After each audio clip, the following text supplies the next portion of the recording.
నేను 4వ వార్డు అభ్యర్థిగా పోటీ చేస్తున్న మున్సిపల్ ఆఫీసులో ముచ్చితపల్లి గ్రామం. మాకు మా ఊర్లో సమస్యలు వచ్చేసి పిల్లల ఎడ్యుకేషన్ కొద్ది సమస్య ఉన్నది, ప్లస్ మా వాడలో కొద్దిగా డ్రైనేజ్ ప్రాబ్లం కూడా ఉన్నది. వచ్చేసి మాకు మా ఊర్లో ఎస్సీ వాళ్ళకి ఇల్లు కూడా రాలేదు. గత ప్రభుత్వం ఇస్తానని చెప్పేసి మోసం చేసి ఇంతవరకు కూడా రాలేదు ఎవరికి. దానివల్ల ప్రజలు చాలా ఇబ్బంది పడుతున్నారు. డ్రైనేజ్కి అయితే చాలా ఇబ్బందిగా ఉంది.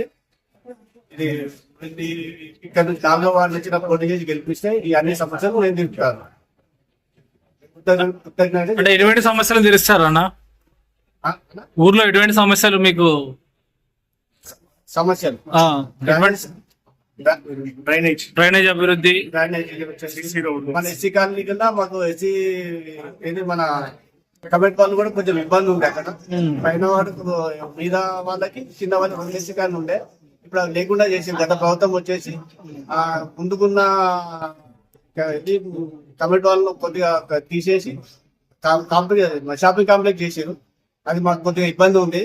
దాన్ని కూడా నేను క్లియర్ చేస్తాను. నన్ను గెలిపిస్తే అన్ని విధాలు క్లియర్ చేసి నేను అందరికీ ధన్యవాదాలు తెలుపుతాను. వీధి దీపాలు, కరెంట్ స్తంభాలకు కూడా వీధి దీపాలు ఎలాంటి ఇబ్బంది లేకుండా బస్ స్టాప్ మెయిన్ మా ఊర్లో 4 వీధులలో బస్ స్టాప్ లేదు. మున్సిపల్ లో 10 సంవత్సరాలు గత ప్రభుత్వం కూడా పట్టించుకోవడం లేదు.